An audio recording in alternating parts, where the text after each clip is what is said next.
Hello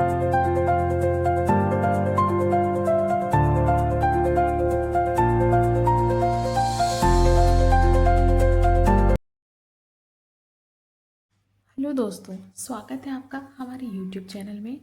आज मैं आपके लिए लेकर आई हूँ some basic concept of chemistry, जो कि 11th क्लास की केमिस्ट्री है, उसका चैप्टर 2 पार्ट 2 लेकर आई हूँ। इसमें हम देखेंगे लॉस ऑफ केमिकल कॉम्बिनेशन। हमने पहले भी पढ़ रखा है कि केमिस्ट्री में बहुत सारे लॉज होते हैं, जो एलिमेंट्स हैं वो रिएक्ट करते हैं, कि रिएक्शन होता है बहुत सारे, है ना। तो ये रिएक्शन कुछ लॉज को फॉलो करते हुए ये रिएक्शन होते हैं। तो क्या क्या लॉज हैं ये चीज़ हम देखेंगे। तो 5 सिंपल लॉज है जो आज हम देखने वाले हैं। तो सबसे पहला लॉ है law of conservation of mass, है ना। तो सबसे पहले हम देखते हैं कि 1789 में फ्रेंच केमिस्ट ने इसको सबसे पहले इंट्रोड्यूस किया था। ठीक है, क्या कहता है ये लॉ? ये लॉ कहता है कि in all physical and chemical reaction the total mass of the product is same as the total mass of the reactant. यानी कि किसी भी केमिकल रिएक्शन में जो हम रिएक्टेंट ले रहे हैं, है ना, रिएक्टेंट ले रहे हैं और जो प्रोडक्ट बन रहा है, तो दोनों का मास हमको क्या है, सेम देखने के लिए मिलेगा। यानी कि मास, जो भी उसका जो मास है वो कहीं पे ख़त्म नहीं होता है, कहने का मतलब।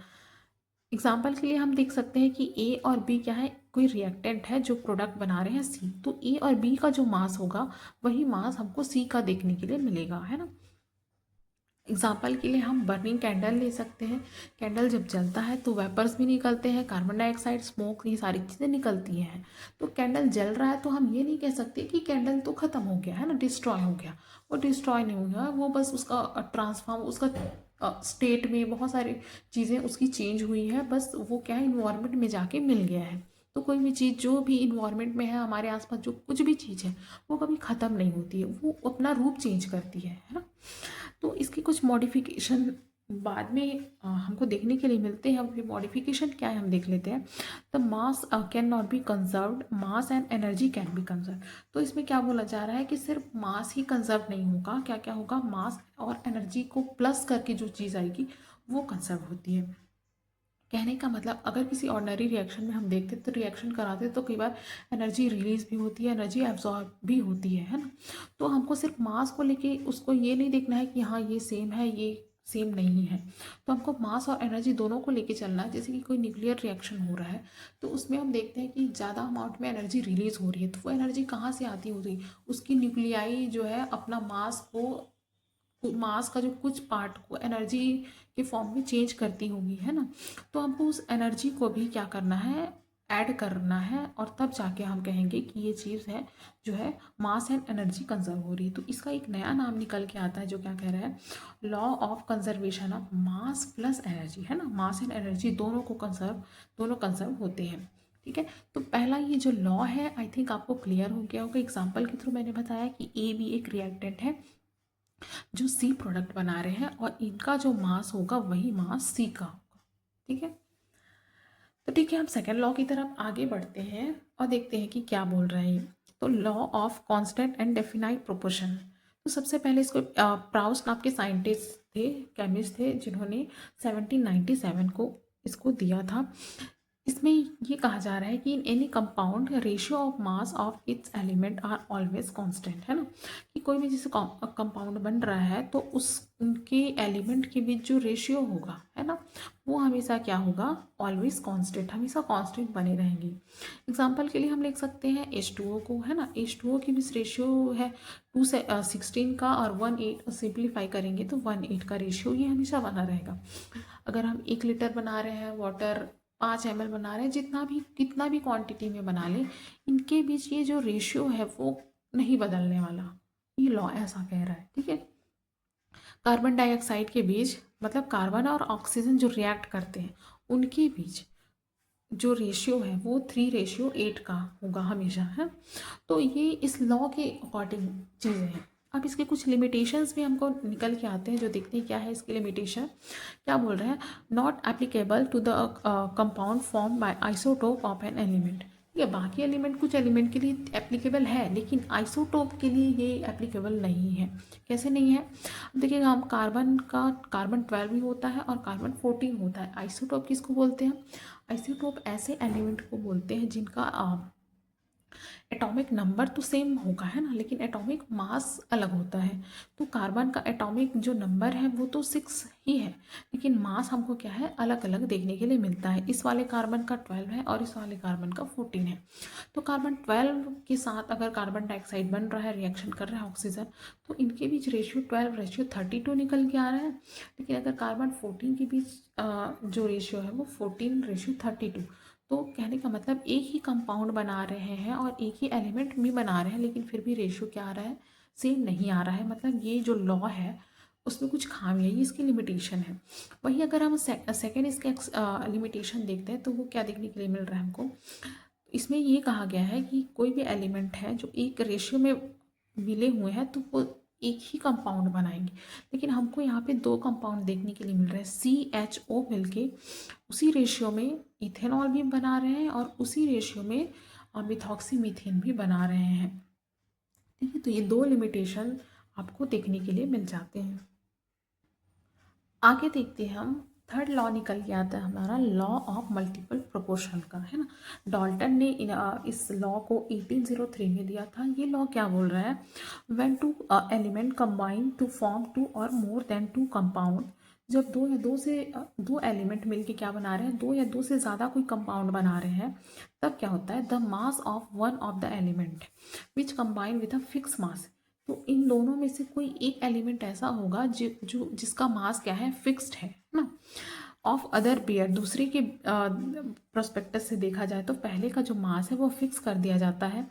तो a simple whole ratio to each other, तो जो थर्ड वाला है, सॉरी जो सेकंड वाला है, वो जो उसका जो मास होगा वो सिंपल होल नंबर में, होल रेशियो में आएगा, है ना। एग्जाम्पल से हम इसको कैसे समझ सकते हैं कि मान लो ए भी कोई एलिमेंट है ना, तो ये मिल के क्या बना रहे हैं, कई सारे कंपाउंड बना रहे हैं, 1 2 3 4 इस तरह से फॉर्म कर रहे हैं। तो अगर हम ए का जो मास है उसको फिक्स कर लेते हैं, 4 5 6 जो भी हमको लगता है, हम ऐसा फिक्स कर लेते हैं, तो ये जो बी का मास होगा वो क्या होगा, सिंपल होल नंबर में इस तरह से आगे बढ़ता चला जाएगा हर एक कंपाउंड में, है ना। इसको एक टेबल से हम अच्छे से समझ सकते हैं, देखते हैं। अब यहाँ पे आप देख सकते हैं कि एक आपको टेबल दिखाई दे रहा है, उसमें नाइट्रोजन पहला एलिमेंट है और ऑक्सीजन सेकंड एलिमेंट है। सभी में देखिए नाइट्रोजन और ऑक्सीजन ही है ना, जैसे हमने ए और बी एक एग्जांपल लिया था।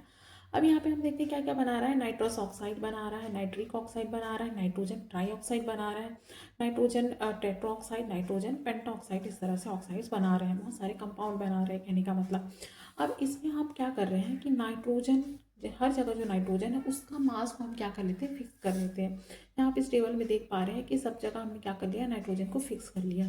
तो ऑक्सीजन का जो मास है उसको हम देख सकते हैं कि सिंपल रेशियो की फॉर्म में अगर हम सिंप्लीफाई करते हैं तो 1 2 3 4 5 के इस तरह से नंबर से मल्टीप्लाइज में आता है।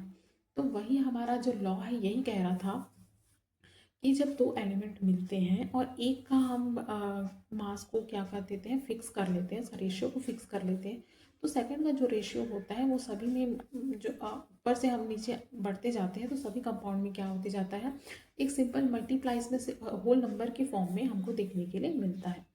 आई थिंक आपको ये इस टेबल के थ्रू आपको ये सब जो भी मैंने समझाया इस लॉ को क्लियर हुआ होगा।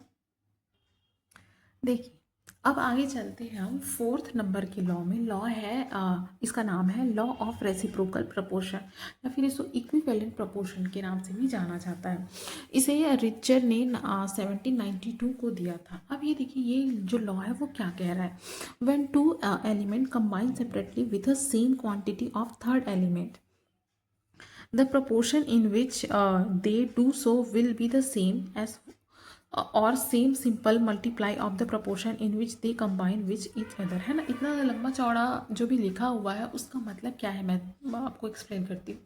ये बोल रहा है कि जब दो एलिमेंट कंबाइन होते हैं सेपरेटली, सेपरेटली मतलब अलग से कंबाइन किया जा रहा है उसको, तो जो थर्ड एलिमेंट है, एक एग्जांपल के थ्रू आप इसको समझ सकते हैं। हमको इस कार्बन और ऑक्सीजन को कंबाइन कराना है सेपरेटली, है ना। तो कैसे करेंगे हम लोग, हमने क्या ले लिया है, मीथेन ले लिया है और ले लिया है वाटर ले लिया है ना। तो यहाँ पे इन दोनों के बीच रेशियो देखते हैं, सी और एच के बीच, तो एच और सी देखते हैं तो 4:12 आता है। और यहाँ पे हम लोग हाइड्रोजन के बीच रेशियो देख रहे हैं, एच और ओ के बीच, तो हमको निकल के आता है 2:16, है ना। तो हमको क्या करना है, जो थर्ड एलिमेंट, जो भी ये तीसरा एलिमेंट है, उसको क्या कर लेना है, इसका मास को हमको फिक्स कर लेना है। तो हम यहाँ पे क्या करेंगे, इसको 4 करने के लिए हम लोग 2 एटम्स ले लेंगे वाटर के, है ना। तो ये क्या हो जाएगा, 2 का 4 हो जाएगा और 16 का डबल 32 हो जाएगा, है ना। तो ये इसको इसको और इसको हम लेके चलते हैं, है ना। तो यहाँ पे हाइड्रोजन का जो रेशियो है वो देखो 4 आ गया, मतलब कांस्टेंट है। अब देखते हैं कार्बन का ये 12 निकल के आता है और ऑक्सीजन का 32 निकल के आता है। अब हमको क्या कराना है, कार्बन और ऑक्सीजन को अगर हम कंबाइन कराते हैं, है ना, कंबाइन कराते हैं तो उनका जो रेशियो है वो सिंपल मल्टीप्लाइज के फॉर्म में आता है। यही ये जो लॉ है वो कह रहा है। तो कैसे आता है, तो 12:32, इसको हम अगर सिंप्लीफाई करते हैं तो और भी सिंपल इसके फॉर्म्स में ये बना सकते हैं हम, कहने का मतलब, ठीक है। आई थिंक आपको ये चीज़ क्लियर हो गई होगी। अब देखिए एक लास्ट लॉ आपका बच गया है, लॉ ऑफ गैसियस वॉल्यूम। ये बेसिकली गैसियस स्पीशीज़ के लिए ये लॉ बनाया गया है। जो गीलुसॉक्स थे, जो साइंटिस्ट थे, उन्होंने क्या किया है, गैसियस स्पीसीज़ की उनके बीच कैसे रिएक्शन होते हैं उनकी स्टडी करके इस चीज़ को ध्यान में रख के इस लॉ को बनाया गया है। तो इन्होंने क्या बोला है, when gaseous react together, gas जो है एक दूसरे के साथ जब रिएक्ट करते हैं, volume which bear a simple ratio two one another and the volume of the gaseous product provide all measurement were made under similar condition of temperature and pressure, है ना। तो ये बोला जा रहा है कि अगर हम टेम्परेचर और प्रेशर को क्या कर देते हैं, कांस्टेंट रख देते हैं, मतलब उसमें कोई चेंजेस नहीं कर रहे हैं, तब की कंडीशन में जैसे हम कोई रिएक्टेंट लेते हैं, हमने क्या लिया है, H2 लिया है प्लस Cl2 लिया है ना। तो यहाँ पे कोई भी हमको नंबर्स नहीं लिखे हैं, तो हम यही समझते हैं ना कि यहाँ पे 1 है, एक एटम हमने लिया है, 1 मोल जो भी लिया है ना। तो और यहाँ पे 2 लिखा है, मतलब ये 2 के फॉर्म में है, ठीक है। तो अगर हम टेम्परेचर और प्रेशर को कांस्टेंट रख देते हैं तो ये जो इनका जो वॉल्यूम है ना, सिंपल रेशियो के फॉर्म में आता है, यानी कि 1 1 और 2 इस तरह से रेशियो बन के निकल के आएगा। जैसे हमने नाइट्रोजन ले लिया है और हाइड्रोजन लिया है, तो यहाँ पे कुछ नहीं है, मतलब 1 है, और यहाँ पे 3 लिखा है, तो ये 3 रेशियो 1 3 2 इस तरह से रेशियो हमको निकल के आएगा। कब आएगा, जब हम टेम्परेचर और प्रेशर को क्या करेंगे, कांस्टेंट रखेंगे, तभी ये हमको रिजल्ट देखने के लिए मिलेगा, ठीक है। तो गिल-लॉक्स का ये जो लॉ है, आई थिंक आगे हम देखते हैं डाल्टन की एटॉमिक थ्योरी के बारे में, ठीक है। डाल्टन ने एक और लॉ दिया था जो हमने अभी पढ़ा हुआ है। अब हम देखेंगे डाल्टन ने एटॉमिक थ्योरी दी हुई है, उसमें उन्होंने क्या क्या दिया है। तो 1808 में जो जॉन डाल्टन थे, उन्होंने इस थ्योरी को दिया हुआ है। उन्होंने किस किस चीज़ पे काम किया, तो उन्होंने क्या किया, स्ट्रक्चर ऑफ मैटर पे काम किया, एलिमेंट क्या होता है, कंपाउंड क्या है, मिक्सचर क्या है, लॉ ऑफ जो कॉम्बिनेशन, जो हमने 5 लॉ जो पढ़े हैं उसको अच्छे से कैसे एक्सप्लेन कर सकते हैं, है ना। वो तो थ्योरेटिकल चीज़ें थी, तो उसको एक्सपेरिमेंटल करके उन्होंने उस चीज़ को प्रूव करके कुछ चीज़ों को क्लियर करने की कोशिश की, ठीक है। तो उनके क्या क्या पोस्टुलेट थे, क्या क्या मेन पॉइंट थे, आगे देखते जाते हैं। तो सबसे पहला उनका पोस्टुलेट क्या बोलता है, matter is made of extremely small particles called atoms. ये जो मैटर है एक एक्सट्रीमली स्मॉल पार्टिकल से मिलके बना हुआ है, जिसको हम क्या कह रहे हैं, एटम कह रहे हैं, ठीक है। तो सबसे पहले एटम निकल के आता है कॉन्सेप्ट। सेकेंड इसका पोस्टुलेट कह रहा है कि atom of the same element are identical in all respect. तो सेम जो एलिमेंट है ना, उसके जो एटम, उसके अंदर जो एटम होंगे वो आइडेंटिकल होंगे, मतलब एक जैसे ही उनका शेप, उनका साइज, उनका मास जो होगा वो सेम होगा। एक एलिमेंट के अंदर जितने भी एटम है उनका शेप, साइज, मास क्या होगा, सब सेम होगा, ये कह रहे हैं डाल्टन के एटॉमिक थ्योरी, ये कह रहे हैं, ठीक है।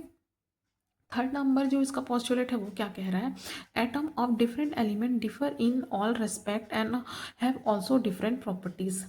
तो सबसे पहले में हमने देखा था कि सेम एलिमेंट के एटम क्या होंगे, सेम होंगे। वही उसका जस्ट अपोजिट कह रहा है कि डिफरेंट जो एलिमेंट होंगे उनके एटम्स के बीच में हर चीज़, चाहे उनकी प्रॉपर्टी हो, शेप, साइज, सब कुछ क्या है, अलग अलग होगा, है ना।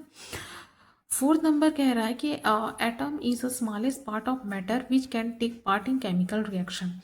तो मैटर का सबसे स्मॉलेस्ट पार्ट एटम है जो क्या करता है, किसी भी केमिकल रिएक्शन में भाग लेता है। फिफ्थ नंबर पॉस्टुलेट कहता है एटम ऑफ सेम और different element combine to form compound. अब कंपाउंड बनता है, कंपाउंड का मतलब उस टाइम पे कंपाउंड का मतलब मॉलिक्यूल था, है ना। तो मॉलिक्यूल जब बनाते हैं तो मॉलिक्यूल कैसे कैसे बन सकते हैं, या फिर डिफरेंट एलिमेंट के एटम्स मिलके जो मॉलिक्यूल बना सकते हैं, या फिर सेम एलिमेंट के जो एटम है वो भी मिलके क्या कर सकते हैं, मॉलिक्यूल बना सकते हैं। उन्होंने ये बात कही।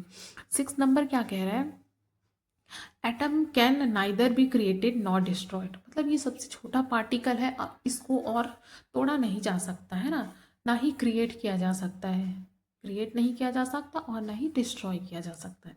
तो ये तो थी डाल्टन की एटॉमिक थ्योरी के कुछ पॉस्टुलेट जो बताए गए। कुछ कुछ चीज़ें सही भी है और कुछ चीज़ें गलत भी है, वो जाके हमको लिमिटेशन में पता चलेंगी कि इनकी थ्योरी में क्या क्या कमियाँ थी, है ना।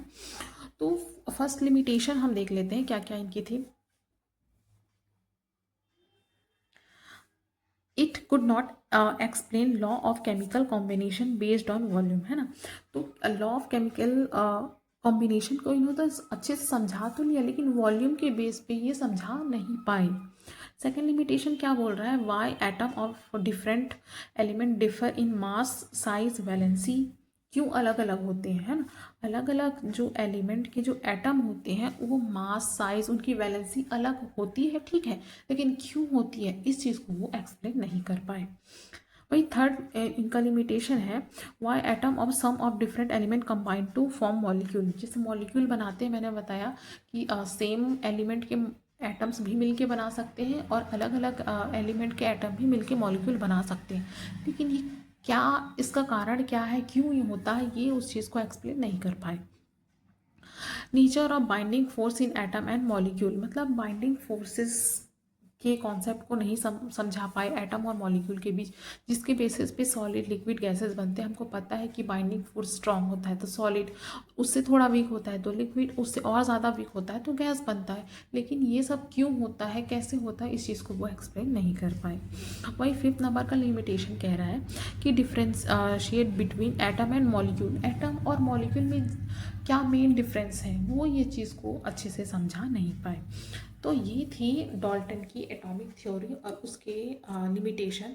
आई थिंक आपको ये चीज़ अच्छे से क्लियर हो गई होगी। मतलब अभी तक हमने कोई भी एटॉमिक थ्योरी पढ़ी नहीं है ना, ये सबसे पहली एटॉमिक थ्योरी है जो डाल्टन ने दी है। आगे और भी थ्योरीज निकल के आएंगी, लेकिन पहला क्या था, पहली क्या चीज़ खोजी गई और उनमें क्या क्या कमियाँ निकलती गई, ये चीज़ आपको पता होनी चाहिए। अब आगे देखते हैं कि मॉडर्न एटॉमिक थ्योरी क्या है। हमने अभी अभी देखा कि डाल्टन एटॉमिक थ्योरी के बारे में देखा, ठीक है, उन्होंने स्टार्ट किया एटम के स्ट्रक्चर के बारे में कुछ डिस्कवरीज की। अब वहाँ से कुछ क्वेश्चंस अराइज होते गए, कुछ लिमिटेशंस निकल के आई, जिससे और साइंटिस्ट लोग क्या है इंस्पायर हुए कि हमको इन सवालों के जवाब ढूंढने चाहिए। तो 20वीं सेंचुरी की स्टार्टिंग में क्या है, बहुत ये जो डिस्कवरीज है, खोज है, वो बहुत ज़्यादा मतलब अपना रफ्तार पकड़ लेता है। और इसमें जो नाम आता है जे थॉमसन का, रदरफोर्ड का, नील बोर, और भी बहुत सारे साइंटिस्ट हैं जो जी तोड़ मेहनत करने लगते हैं, खोजने लगते हैं, इन सवालों के जवाब खोजने लगते हैं, है ना। तो क्या क्या मेन पॉइंट्स निकल के आते हैं मॉडर्न एटॉमिक थ्योरी में, ये हम देखते हैं। तो सबसे पहला मेन पॉइंट है, atom is no longer indivisible. यानी कि अब लंबे समय तक एटम जो है इंडिविजिबल नहीं है। अब उसको क्या किया जा सकता है, तोड़ा जा सकता है। कैसे तोड़ा जा सकता है, इलेक्ट्रॉन, प्रोटॉन, न्यूट्रॉन निकल के आ चुके हैं, इसके अंदर सब पार्टिकल्स निकल के आ चुके हैं। तो अभी तक जो भी कहा जा रहा था कि सबसे स्मॉलेस्ट पार्टिकल है, इसको और नहीं तोड़ा जा सकता, तो ये चीज़ गलत साबित हो जाती है, क्योंकि हम इसको इलेक्ट्रॉन, प्रोटॉन, न्यूट्रॉन में तोड़ चुके हैं ना। सेकंड जो मेन पॉइंट है वो कह रहा है, all atom of an element may not be similar. यानी कि किसी भी एलिमेंट के सभी एटम क्या है, सिमिलर नहीं होते हैं। अभी तक हमने यही पढ़ा ना, डॉल्टन की एटॉमिक थ्योरी में हमने ये पढ़ा था कि किसी भी एलिमेंट के जो सब एटम है वो शेप, साइज, मास में सेम होंगे, लेकिन यहाँ पे ये चीज़ गलत साबित हो जाती है और निकल के एक नाम आता है आइसोटोप, है ना। तो आइसोटोप क्या होते हैं, जिसके एटॉमिक नंबर्स तो सेम होते हैं लेकिन एटॉमिक मास जो है सेम नहीं होता है।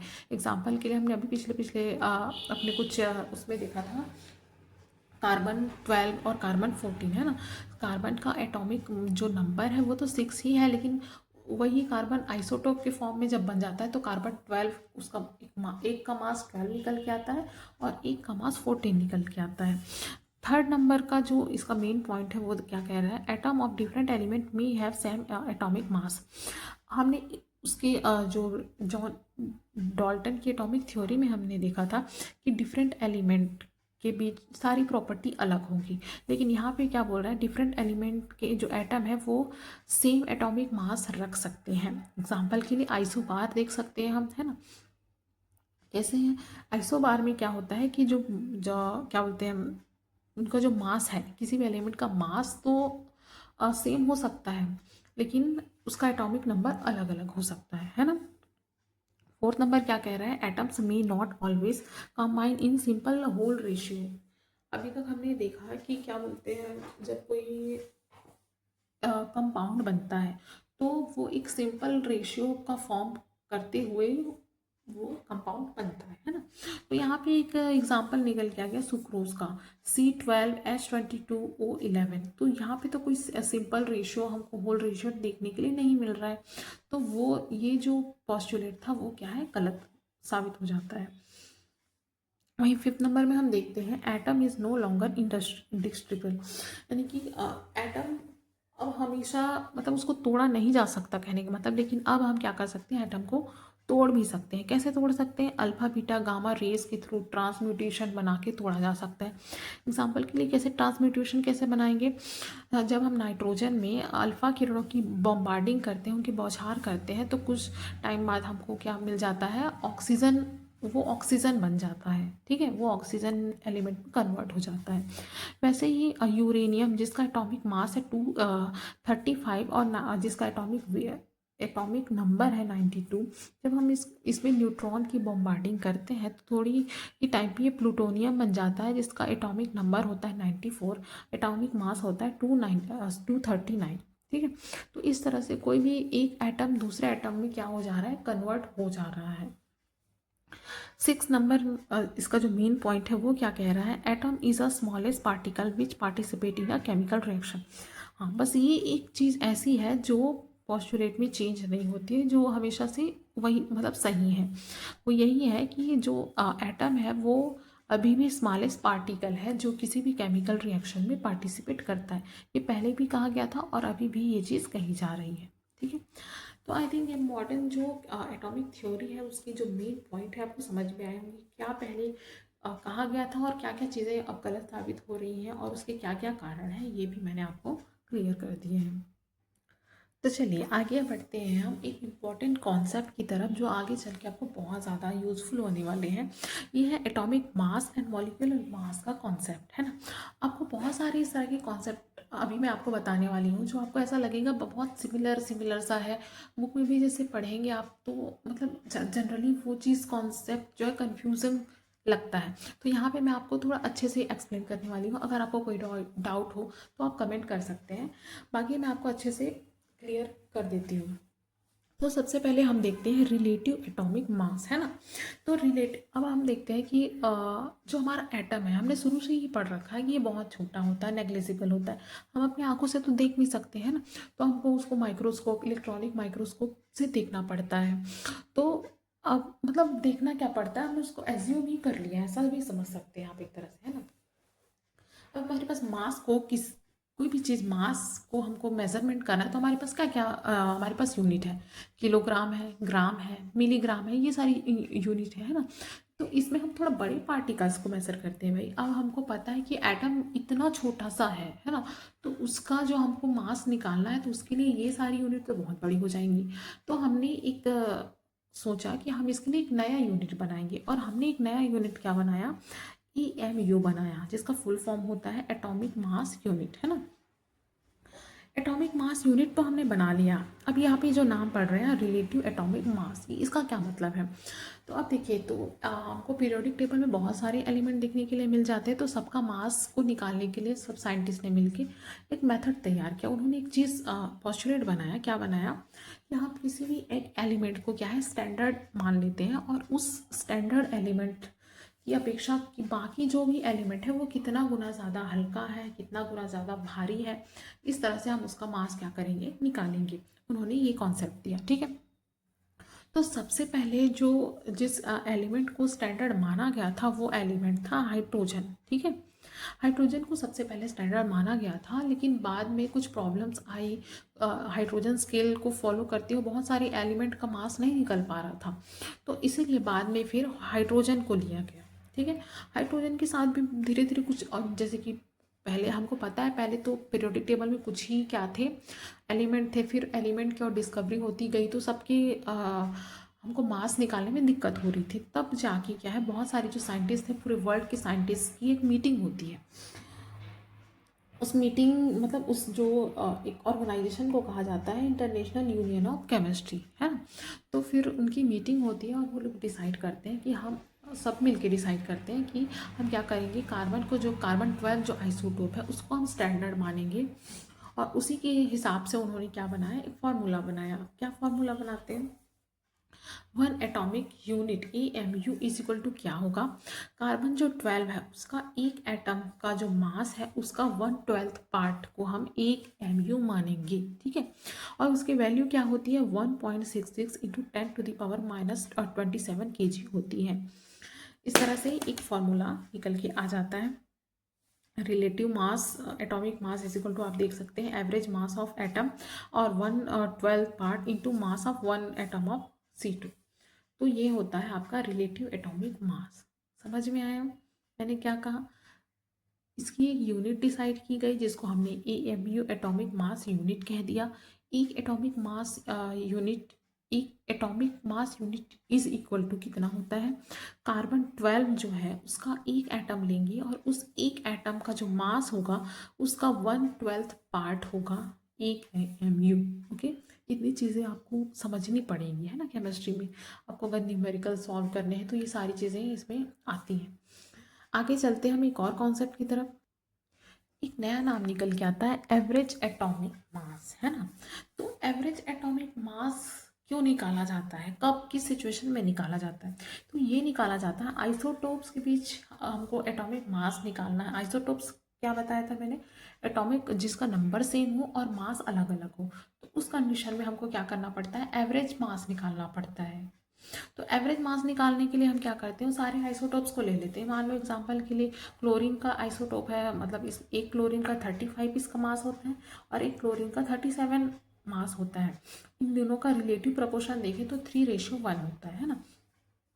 अब हमको क्या करना है, इसका एवरेज एटॉमिक मास निकालना है। तो इस कंडीशन में हम क्या करेंगे, 35 ले लिया हमने और इसका जो रेशियो है उसको इंटू कर दिया, प्लस 37 ले लिया हमने, इसका रेशियो उसको इंटू कर दिया, डिवाइड करके ये दोनों रेशियो को प्लस करेंगे। आगे जो भी चीज़ें आती है उसको सॉल्व करते हैं तो हमको क्या निकल के आता है, 35.5 निकल के आता है। कहने का मतलब ये है कि जो क्लोरीन एटम है ना, वो कार्बन 12 के एक एटम के 1/12 पार्ट से 35.5 टाइम क्या है, हैवी है, उतना ज़्यादा भारी है, कहने का मतलब, ठीक है। समझ में आया आपको एवरेज एटॉमिक मास का कॉन्सेप्ट। एग्जाम्पल के थ्रू मैंने समझाने की कोशिश की है। अगर आपको समझ में नहीं आए तो आप वीडियो को एक बार और रिव्यू करके देखिए, आपको आई थिंक आपको अच्छे से समझ में आ जाएगा। एक और नाम निकल के आता है ग्राम एटॉमिक मास करके, है ना। तो ग्राम एटॉमिक मास न्यूमेरिकली देखा जाए तो एटॉमिक मास के लगभग बराबर ही होता है। इसका इतना ज़्यादा इम्पोर्टेंट रोल होता नहीं है, लेकिन कभी कभी कंफ्यूज करने के लिए एग्ज़ाम्स वगैरह में इसको पूछ दिया जाता है, या फिर आपको मल्टीपल चॉइस क्वेश्चन में भी आपको जैसे पूछ सकता है। तो देखिए इसकी न्यूमेरिकल वैल्यू उतनी ही, हाइड्रोजन का जैसे मास हम लेते हैं तो 1.008 एटॉमिक मास है। वहीं अगर हम ग्राम एटॉमिक मास में बोले तो सेम वैल्यू उतनी निकल के आएगी, बस यहाँ पे इसका जो यूनिट है यहाँ पे ग्राम एटॉमिक मास निकल के आ जाएगा, है ना। वहीं अगर ऑक्सीजन की बात करें तो 16 AMU एटॉमिक मास होगा, और वहीं अगर ग्राम एटॉमिक मास में बात करें तो वही नंबर सेम हो जाएगा, बस उसकी यूनिट चेंज हो जाएगी। ये जो बात है नोट कर लीजिए कि न्यूमेरिकली इक्वल होते हैं, वो मतलब एक्चुअल में इक्वल नहीं होते हैं। अगर हमको एक्चुअल एटॉमिक मास पूछा जाए इन दोनों में से, तो हम हमेशा क्या लेंगे, जो एम एटॉमिक मास वाली चीज़ होगी, जिसकी यूनिट एटॉमिक मास यूनिट इस तरह से दी होगी, उसी को हम एक्चुअल मास उसका लेके चलेंगे। ओके, वहीं आगे हम चलते हैं मॉलिक्यूलर मास, जो आज के इस वीडियो का सबसे लास्ट कॉन्सेप्ट होगा। देखते हैं क्या होता है। तो मॉलिक्यूलर मास वही होता है हमें जो अभी तक पढ़ा है एक्चुअल मास, है ना। तो एक्चुअल मास हमने क्या देखा था, कार्बन 12 की एक एटम के मास का 1/12 पार्ट क्या कहलाता है, किसी भी एटम का, किसी भी एलिमेंट के एटम का मॉलिक्यूलर मास कहलाता है। अब इसको कैलकुलेट कर कैसे करते हैं, इसमें बहुत सारे क्वेश्चंस बनते हैं, 11th-12th में तो बनते ही हैं और आगे कॉम्पिटिशन्स एग्जाम्स वगैरह में भी बनते हैं। तो जैसे एग्जांपल के लिए आप देख सकते हैं, कैल्शियम कार्बोनेट है CaCO3 का, आपको क्या कह दिया गया है, मॉलिक्यूलर मास निकालना है। तो इस कंडीशन में आप क्या करेंगे, कैल्शियम का जो मास है वो कितना है, 40 आप ले लिया आपने, ठीक है।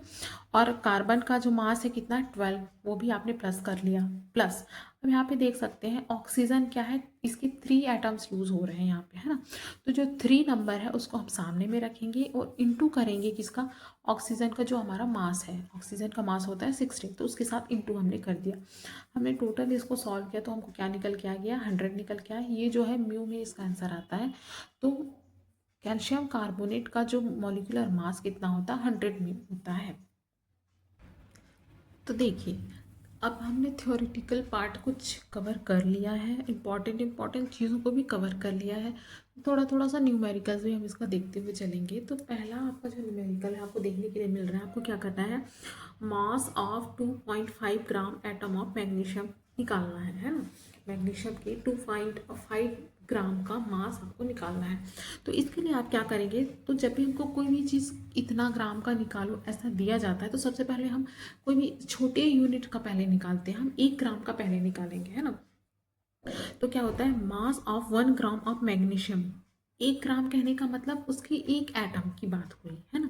तो मैग्नीशियम का एटॉमिक नंबर होता है 12, है ना, सोडियम के बाद आता है मैग्नीशियम। तो 12 जब भी हम देखते हैं तो अक्सर एटॉमिक जो नंबर उसकी जस्ट डबल होता है एटॉमिक मास। तो 12 का डबल जैसे करते हैं तो 24, है ना। तो 1 ग्राम एटॉमिक मैग्नीशियम का एटॉमिक मास हमको निकल के आता है 24। यहाँ पे दी हुई है वैल्यू, लेकिन आपको इस चीज़ को समझना है, इसलिए मैं आपको ये चीज़ बता रही हूँ। तो 1 ग्राम मैग्नीशियम का एटॉमिक मास निकल के आ गया 24 ग्राम। तो हमको 2.5 ग्राम का निकालना है, तो अब हम क्या करेंगे, इंटू कर देंगे दोनों को। इंटू कैसे करेंगे, 24 इंटू 2.5 जो भी निकालना है हमको, निकल के आ गया हमारा 60 ग्राम, जो कि क्या होगा, 2.5 ग्राम मैग्नीशियम का मास होगा। ओके, वही सेकेंड नंबर का क्वेश्चन आपको क्या कह रहा है, देखिए, ग्राम एटॉमिक मास इन 1.4 ग्राम नाइट्रोजन निकालना है आपको। नाइट्रोजन के 1.4 ग्राम का ग्राम एटॉमिक मास निकालना है, एटॉमिक मास नहीं निकालना है, ग्राम एटॉमिक मास। दो अब मैंने कई तरह के एटॉमिक मास पढ़ाए हैं, रिलेटिव एटॉमिक मास पढ़ाया है, एवरेज एटॉमिक मास पढ़ाया है, ग्राम एटॉमिक मास पढ़ाया हुआ है ना। तो इसमें से आपको ग्राम एटॉमिक मास निकालना है। तो इसके लिए सबसे पहले आप क्या करेंगे, 1 ग्राम एटम ऑफ नाइट्रोजन। अब 1 ग्राम नाइट्रोजन कहने का मतलब एक उसका एटम है ना। तो नाइट्रोजन का एटम का एटॉमिक नंबर होता है 7। तो जाहिर सी बात है उसका मास कितना होगा, डबल हो जाता है, तो 14 हो गया, है ना। तो 14 gram of nitrogen is equal to क्या हो जाता है, 1 ग्राम एटम हो जाता है। 1 ग्राम एटम में 14 ग्राम नाइट्रोजन होंगे, ठीक है।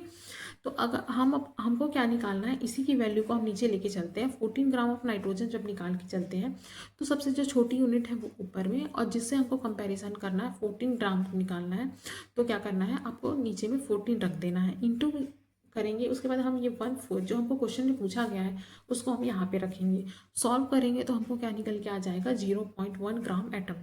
यानी कि नाइट्रोजन के 1.4 ग्राम का ग्राम एटॉमिक मास कितना होगा, 0.1 ग्राम एटम्स होगा। ओके, अब हम नेक्स्ट चलते हैं। एक और न्यूमेरिकल है जिसमें हमको पूछा जा रहा है, how many gram molecule are present in 4.9 gram H2SO4।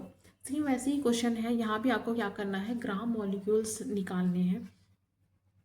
तो सबसे पहले आप क्या करेंगे, यहाँ पे आपको यहाँ पे तो सिर्फ एक एटम दिया था, है ना, जैसे कि नाइट्रोजन दिया है, यहाँ पे आपको H2SO4 दिया है। तो ऐसी कंडीशन में आप क्या करते हैं, सबसे पहले तो उसका मॉलिक्यूलर मास निकालते हैं। मॉलिक्यूलर मास निकालना मैंने अभी आप सिखाया था।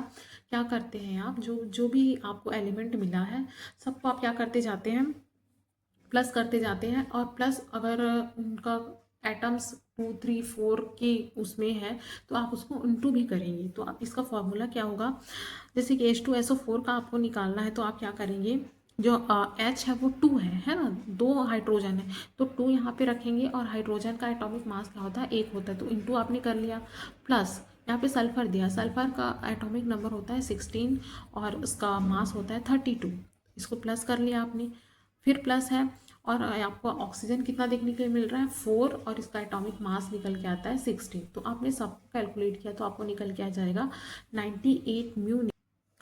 वही यहाँ पे देख सकते हैं आप, ग्राम मॉलिक्यूलर मास है ना, हमने अभी मॉलिक्यूलर मास निकाल लिया, 98 म्यू निकल के आया था। तो मैंने आपको क्या बताया था कुछ टाइम पहले, जब हम ग्राम मॉलिक्यूलर मास निकाल रहे थे तो एटॉमिक मास और gram molecular mass numerically same होते हैं, है ना। तो जब ग्राम एटॉमिक मास 98 म्यू आया था तो ग्राम मॉलिक्यूलर मास भी कितना आएगा, ये भी 98 ही आएगा, बस इसका जो यूनिट है वो चेंज हो जाएगा, ग्राम हो जाएगा यहाँ पे। तो हम देख सकते हैं कि 98 ग्राम H2SO4 की वैल्यू क्या होती है, 1 ग्राम मोल होती है ना। तो हमको क्वेश्चन में क्या पूछा गया, 4.9 ग्राम H2SO4 की वैल्यू हमको निकालनी है। तो उस कंडीशन में हमने क्या किया था, जैसे हम पिछले क्वेश्चन में किया था, है ना, सबसे छोटी यूनिट 1 ग्राम के बराबर का निकालना है तो 1 अपॉन जो 98 है उसको रखेंगे, प्लस हमको जो सॉरी इंटू जो हमको क्वेश्चन में पूछा गया है कितने का निकालना है उसको हम रखेंगे। सॉल्व करेंगे, निकल के आता है हमारा 0.05 ग्राम मोल, जो कि आंसर होता है क्या, 4.9 ग्राम H2SO4 की ग्राम मॉलिक्यूल मास होता है, ठीक है। वहीं अगर हम सेकंड क्वेश्चन देखते हैं, सेकेंड क्वेश्चन में हमको पूछा जा रहा है कि calculate mass of 0.72 gram molecule of carbon dioxide, है ना। आपको क्या दिया गया है, कार्बन डाइऑक्साइड का 0.72 ग्राम दिया गया है, उसका मास आपको कैलकुलेट करना है। तो आप क्या करेंगे, सबसे पहले तो हमको कार्बन डाइऑक्साइड, अगर कंपाउंड कोई भी कंपाउंड हमको दिया है निकालने के लिए तो सबसे पहले हम उसका मॉलिक्यूलर मास निकालेंगे। तो कार्बन डाइऑक्साइड का मॉलिक्यूलर मास कैसे निकालेंगे, कार्बन का एटॉमिक मास क्या होता है 12 हो गया, प्लस अब यहाँ पे ऑक्सीजन है 2, इसके एटम है 2 हमने सामने रख दिया, और ऑक्सीजन का मॉलिक्यूलर मास होता है 16, इंटू कर दिया, निकल के आया हमारा 44 म्यू। तो इसका ग्राम एटॉमिक मास कितना होगा, सेम वही न्यूमेरिकल सेम होता है, तो यहाँ पे ग्राम है मॉलिक्यूलर मास क्या हो गया, कार्बन डाइऑक्साइड का 44 ग्राम हो गया। अब हमको तो ये चीज़ पता चल गई, तो सबसे पहले हमने क्या कहा था, छोटे यूनिट का हमको पहले निकालना रहता है। तो 1 ग्राम का निकालेंगे तो 1 ग्राम का इसी 44 के बराबर होता है, तो 0.72 ग्राम का कितना होगा, हम इंटू कर देंगे, है ना। तो इंटू करेंगे तो निकल क्या आएगा 31.68 ग्राम, इसकी वैल्यू होगी 0.72 ग्राम कार्बन डाइऑक्साइड की वैल्यू है, ठीक है। नीचे आपको एक और क्वेश्चन दिया गया है, इसमें आपको क्या करना है, मॉलिक्यूलर मास निकालना है ग्लूकोज का, बहुत ही इजी है। अभी मैंने आपको मॉलिक्यूलर मास का फॉर्मूला बताया हुआ है, 6 यहाँ पे क्या है, कार्बन है, तो कार्बन का जो मास है उसको लिखेंगे और इंटू करेंगे 6 के साथ, प्लस करेंगे हाइड्रोजन के जो मास है और प्लस 12 करेंगे, फिर प्लस करेंगे 6 करेंगे और इंटू आपका ऑक्सीजन का जो भी मास है उसके साथ इंटू कर देंगे। जो भी चीज़ें निकल के आएंगी वो होती है 180 इंटू 162 म्यू, है ना। आंसर ये आता है कि जनरली आप किसी चीज़ का जैसा मास लेते हैं ना तो आपको ये करना होता है कि इसको होल नंबर में लेना रहता है। जैसे हमको इसको 12 में लेना चाहिए, 1 लेना चाहिए, 16 लेना चाहिए, ये जो डेसिमल पॉइंट है उसको ज़्यादातर नहीं लिया जाता है। तो आप ये कोशिश करें कि ये डेसिमल पॉइंट को ना लिख के आप क्या करें, इस होल नंबर को लिखें, है ना। तो आई थिंक आपको ये जो हमने क्वेश्चन किया है उसके थ्रू हमने जो अभी चीज़ें पढ़ी हैं, मॉलिक्यूलर मास और काफ़ी चीज़ें जो पढ़ी वो सब क्लियर हुआ होगा। वीडियो अच्छी लगी तो प्लीज़